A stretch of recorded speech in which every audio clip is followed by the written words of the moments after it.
Não, isso é voto de silêncio. É porque Pronto, bom dia. Oi. é o professor, tia. Isso aí é mão levantada. Ah, entendi. Então vamos lá, eu vou revisar com vocês os assuntos da prova, tá, de literatura. Então eu vou começar pelo arcadismo, vai revisar o que foi, né, esse movimento, e depois o romantismo, tá? Deixa eu só habilitar aqui. O arcadismo, então, ele foi um dos principais movimentos da literatura do século XVIII, tá? Ele foi um precursor já para... Ele veio meio que com as ideias já dando um pontapé inicial para o romantismo ser inserido também, tá certo?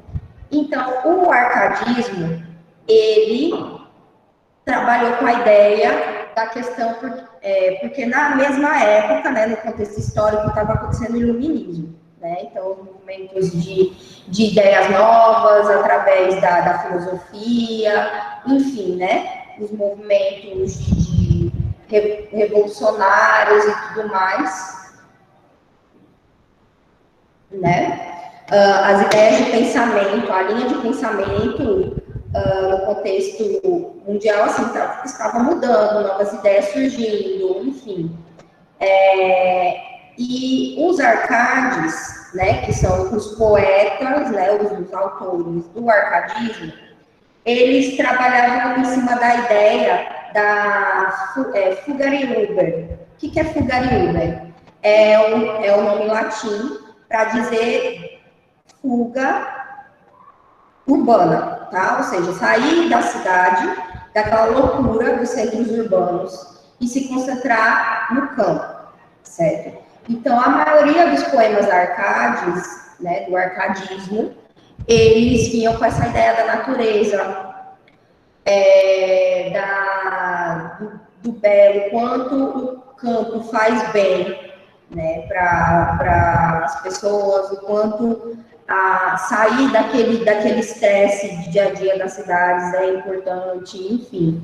Então, essa era a ideia principal dos poetas arcades, tá? Deixa eu colocar aqui as características, tá? Então, além da fuga, né, Fugeriuber, Carpe diem, já ouviram esse termo? Carpe diem? Não.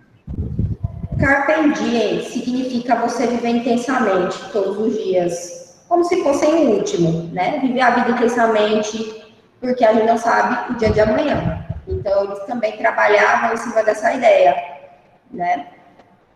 Deixa eu colocar aqui o slide. Deixa eu ajeitar aqui.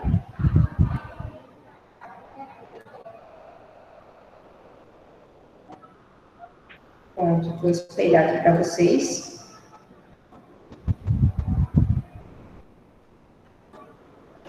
Último.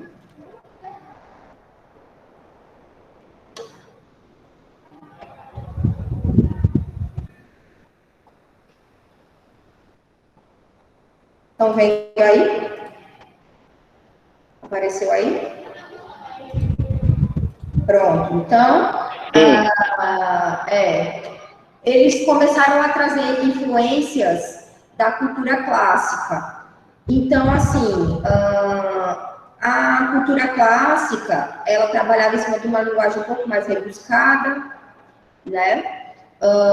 Alguns preceitos latinos, né, também influenciaram, como no caso Fugeriuben, né, Inutila truncate, são todos termos em latim, Carpe diem, aura medíocritas, tá? Então, assim, todas essas ideias eram trabalhadas no sentido de que o homem, ele não precisava de muito para poder viver, né? No caso, ter muitas riquezas, ou, né, ter muito dinheiro, ter muitas posses. Por isso essa ideia de sair da cidade e ir para o campo. A pessoa tem uma vida simples, uma vida pacata, né? E isso era necessário para eles, né? Então, a maioria das obras, né, os poetas arcádios, eles usavam, no caso, eles usavam pseudônimos. O que são pseudônimos? É como se eu criasse um personagem para mim, tá? E desse uma autonomia para esse personagem. Então, tipo, igual a gente teve Fernando Pessoa, que teve vários heterônimos, né? Que aí, no caso, ele teve heterônimos porque ele criou três. Albert Caeiro, Álvares, acho que era Álvares Dias, uma coisa assim. Aí, assim, cada um dos pseudônimos dele tinha uma característica diferente na escrita. Então, um era médico, a linguagem era mais rebuscada, o outro, enfim, era outro personagem. Entenderam igual? No arcadismo, teve Tomás Antônio Gonzaga, tá? Que escreveu Marília de Dirceu. Ah, só um minuto, Gabriel. Aí, no caso, Marília de Dirceu, né? No caso, Dirceu ali seria o seu pseudônimo, enfim, o nome que ele assinava ali, a característica diferente que ele tinha para escrever. Pode falar, Gabriel. Foi sem querer. Ah, entendi o que você queria falar. Certo? O locus amoeno seria atrelado ao Frugeri Urben, afirma que o campo, o ambiente bucólico, o que é o bucólico? Bucolismo seria algo voltado para parado, monótono, entendeu? Algo bem, não diria entediante, assim, mas é algo parado, tranquilo, tá? Então, eles traziam esses sentimentos para a escrita, tá certo? No caso, tivemos como principais autores Boccagi, Cláudio Manuel da Costa, Tomás Antônio Gonzaga, Santa Rita Durão, tá? E Basílio da Gama. Deixa eu colocar aqui. Boccagi, lembra que eu tinha falado? Uma das principais obras dele foi O Inferno de Dante, que aí eu até citei aquele filme, né, Amor Além da Vida, que é inspirado na obra dele, que ele falava dos graus, né, do purgatório, enfim. Como eles tinham essa inspiração, né, deixa eu colocar aqui os principais autores, tá? Eu acho que eu já tinha colocado no quadro para vocês anotarem, mas se vocês quiserem ir anotando aí, tá certo? Para poder depois estudar, ok? Aí, no caso, Boccagi, então, Cláudio Manuel da Costa, Tomás Antônio Gonzaga, Santa Rita Durão, ele foi o autor do livro chamado Caramuru, que aí ele começou a apresentar, né, a questão do processo da relação dos índios com os colonizadores, né, com os portugueses, e a relação deles com a igreja e tudo mais. Ele começou a trazer esses ideias mais críticos para as obras, né, com essa obra, né. Deixa eu ver se eu vou pegar um trecho aqui. Vocês querem um tempo para irem anotando só os principais tópicos mesmo? Querem que eu dê o tempo? Eu tiro a print, a gente tira a print e depois, eu anoto depois, é melhor. Tá certo. Pronto. Querem dar um tempo aí para dar o print? Volta no outro ali rapidão, tia. Tá certo. Pronto. Voltei.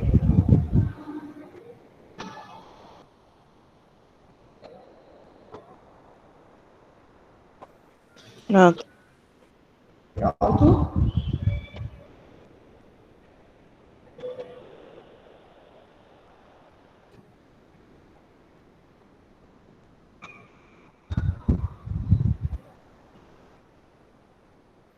Pronto, vou colocar aqui um exemplo para vocês entenderem melhor como era a questão escrita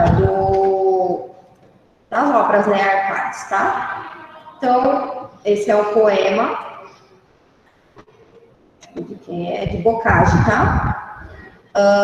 Ele faz referência a Camões, tá? Luiz Vaz de Camões, lembra quando eu trabalhei com vocês a literatura clássica, né, o classicismo? Aí Camões, né, ele foi o principal poeta, a qual ele escreveu poemas líricos, né, voltados para a questão do sentimento, e poemas épicos. Lembrando que os poemas épicos ele tem a estrutura de poema, né, versos, estrofes, mas ele vem com uma narrativa, né, contando a história de um herói, esse herói que fez grandes feitos, enfim. Os Lusíadas foi a principal obra de Camões, né, o principal poema épico que ele escreveu, que relata um pouco do processo das grandes navegações, né. Então, aí Bocage fez referência a ele diz o seguinte, né, Camões, grande Camões, quão semelhante, Camões, grande Camões, quão semelhante, acho teu fado ao meu, quando os cotejo, igual causa nos fez, perdendo o tejo, arrostar com o sacrilégio gigante, como tu, junto ao Ganges sussurrante, da penúria cruel no horror me vejo, como tu, gostos vão, que em vão desejo, também carpindo estou, saudoso amante, tá? Então, nesse caso aí, ele faz, né, dialoga com o poeta, com o Luiz Vaz de Camões, é como se o escritor, né, fosse uma espécie de mestre para o eu lírico, ou seja, lembra que o eu lírico é o quê? A voz do poema. Então, ele está colocando ele como um mestre, tipo, ele se inspirou nele para poder escrever também, tá certo? Aí ele está valorizando a estrutura da cultura clássica, por isso a linguagem ela é mais rebuscada, né? Porque o classicismo, ele priorizava a questão da estética do poema, então quanto mais rebuscada a linguagem fosse, mais rico, melhor seria, né, o texto, né? Vocês estão conseguindo entender? Alguém tem alguma dúvida? Não. Ok. Então, vou continuar aqui. Tá?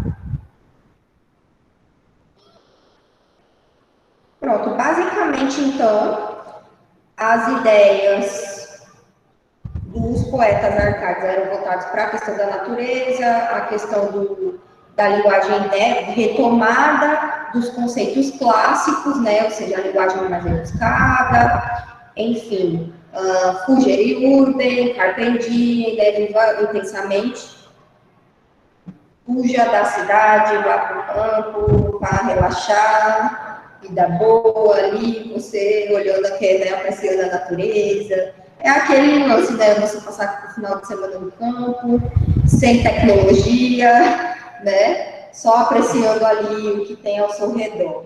Então, basicamente, a ideia dos arcados eram essas, né. Eu vou para o romantismo agora, tá? O romantismo, ele, né, surgiu, né, ele veio logo após o arcadismo, tá? E ele foi dividido em duas partes, certo? Ele foi dividido entre, dentro do contexto do poema, né? Ele foi dividido em 3 gerações, certo? Lembra que a primeira geração é a geração nacionalista, tá? Então, retomada da questão da valorização nacional, da valorização do país, o que ele tem de rico, o que ele tem de importante, tá? A valorização, no caso, né, começava a trazer personagens nas suas obras num contexto mais nacional. Então, assim, o romantismo ele foi o precursor ele começou a mostrar que a literatura brasileira já estava ficando mais independente da literatura portuguesa. Então, começaram a trazer personagens com características nacionais, então o índio foi inserido, né? No caso, no arcadismo, ele já começa a inserir o índio, a inserir... Aí o romantismo só aprofundou mais, então começou a inserir o índio ele era visto como herói, né, em algumas obras, tá? Começou a inserir na segunda geração, né, a gente teve a geração do mal do século, enfim, que aí trabalhou com a ideia do amor mais intenso, né, da questão do sofrimento, enfim. E a terceira geração era a geração condoreira, que trabalhava em cima da ideia dos movimentos, né, abolicionistas, da questão social e política, né, em que o Brasil se encontrava naquela época. Já que estamos falando aqui já do período de os movimentos abolicionistas, né, que eram pessoas que eram a favor da libertação dos escravos, tá? Aí a gente já está falando do final da monarquia, aí já estava já com ideias, né, de movimentos contra a monarquia, independência, né, o Brasil, né, era independente de Portugal, enfim. A gente sempre faz relação, aniversário de alguém ali, né? Todo mundo tirou o print. Outra coisa muito importante do romantismo é que ele não trabalhava a linguagem objetiva, tá? Era o subjetivismo. Seria subjetivismo? Tudo relacionado a sentimentos. Então, a linguagem figurada, a questão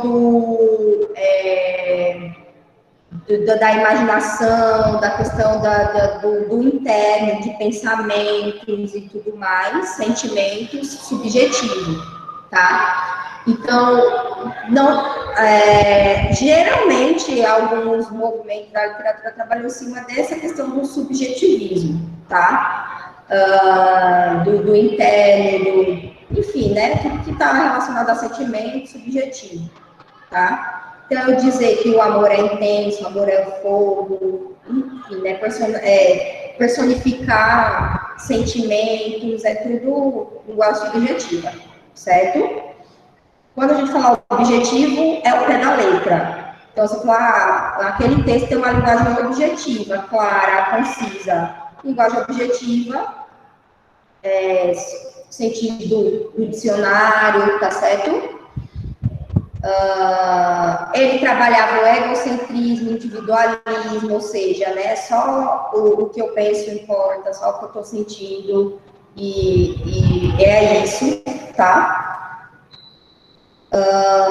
Ele era contrário às tradições clássicas, tá, de perfeição. Aí, né, ele já começou a trabalhar as ideias de liberdade de pensamento, né? Então, daí do romantismo, os artistas começaram a ter um pouco mais de autonomia na hora de escrever suas obras, né? Poder transmitir aquilo, né, que ele está pensando, sentindo. Eu posso ir para o próximo? Pode. Pronto, tirar o print aí, tá certo? Deixa eu vir para cá. O texto histórico, as características, tá? Vou colocar aqui.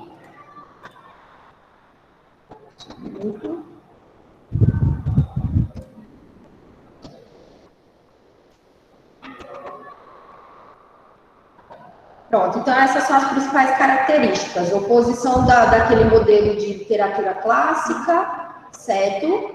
A estrutura do texto em prosa, porque a gente teve a prosa romântica, não foi só na poesia, lembram? né? Vocês fizeram alguns trabalhos aí de alguns autores que foram, né? No caso, José de Alencar, Joaquim Manuel Macedo, né?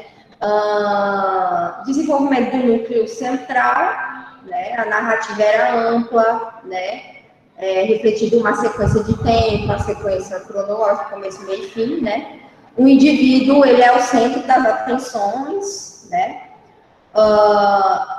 Começaram a surgir consumidores, no caso, os folhetins que eram vendidos, lembram que folhetins eram os capítulos dos livros que eram publicados semanalmente. Então, cada semana lançava um capítulo, as pessoas iam, compravam um jornal, né, compravam esses folhetins, enfim, que vinham, né, vendia banquinhas, enfim, né, vendia jornal, e aí as pessoas, era o passatempo delas, né, na época. É porque, né, tinha tecnologia que a gente tem, então Professora, tinha que arrumar alguma coisa para fazer também. Oi? o livro que a senhora passou para a gente ler, vai ser nessa prova que vai Não, cair ele ou vai ser na próxima? na próxima, tá? Ok. Na terceira unidade, certo? Que é a Ilha do Tesouro, né? Então, usa os de versos livres e versos brancos, tá? Versos livres e brancos seriam, já não se trabalha mais a estrutura de sonetos, lembram? Então, os poetas tinham mais liberdade, então, versos livres seriam, né, ele podia escrever a quantidade de estrofes de versos que ele quisesse, trabalhavam nessa ideia, e brancos quer dizer que nem todos precisavam ter rima, tá?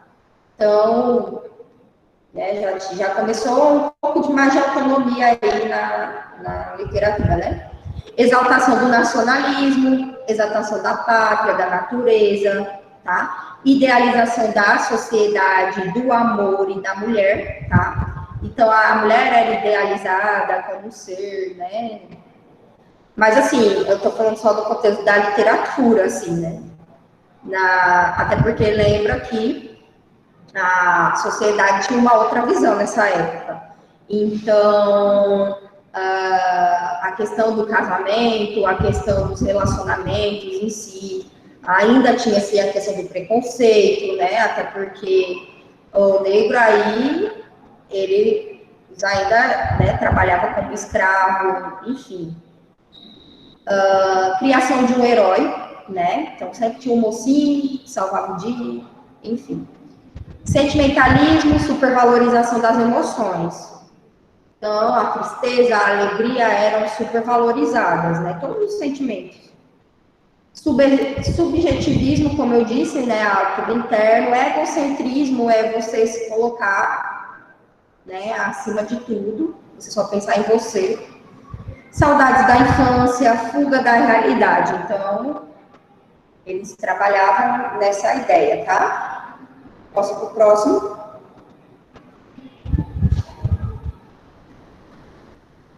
Pode. Deixa eu apagar aqui.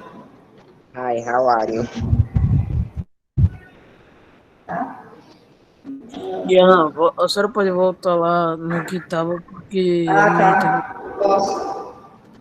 Pronto, voltei.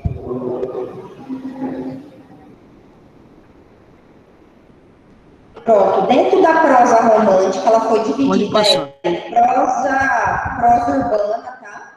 No caso, a prosa urbana seria a... Pronto. A prosa urbana seria geralmente o espaço é nos centros urbanos, geralmente em Rio de Janeiro e São Paulo, que eram meio que as capitais na época, assim, né? Todo mundo se concentrava ali, desenvolvidas, né, da época. Então, as obras retratavam muito a sociedade, né, nos centros urbanos ali. Teve um romance regionalista, que aí já retratava a questão do campo, né? As sítios, fazendas, eram objetos de espaço para essas obras, tá? Como eu disse no poema, né, na questão dos poemas, da poesia, teve a primeira geração, que era nacionalista e indianista, né, valorização, os ultrarromânticos ou mal do século, tá? Que era a geração mais da bad, né? Aquele pessimismo, enfim. E a terceira geração era a condoreira, porque tem esse nome, lembram do condor, tá? Condor é uma ave que pode chegar, né? Ela faz os seus ninhos a chegar a muitos metros assim de altura e lugares muito, muito altos. E aí, para trazer esse sentimento de liberdade, ou seja, né, a questão de abertura, né, ao pensamento social, a ver a questão principalmente do negro, né, como eles eram injustiçados, enfim.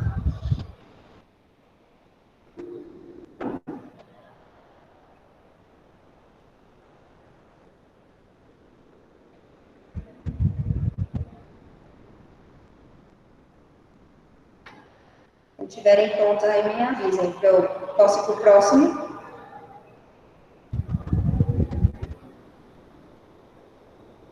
Pode.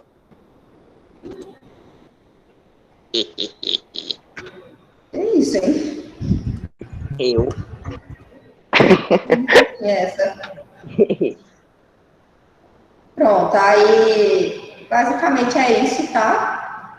As perguntas vão ser todas relacionadas, né, a esses dois movimentos.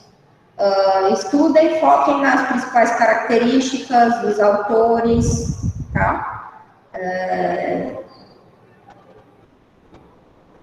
Enfim, é basicamente isso da prova, tá?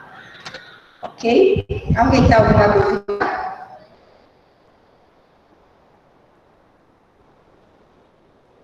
Eu vou finalizar aqui a apresentação. Finalizar aqui. Tá? Temos ainda 10 minutos, tá certo?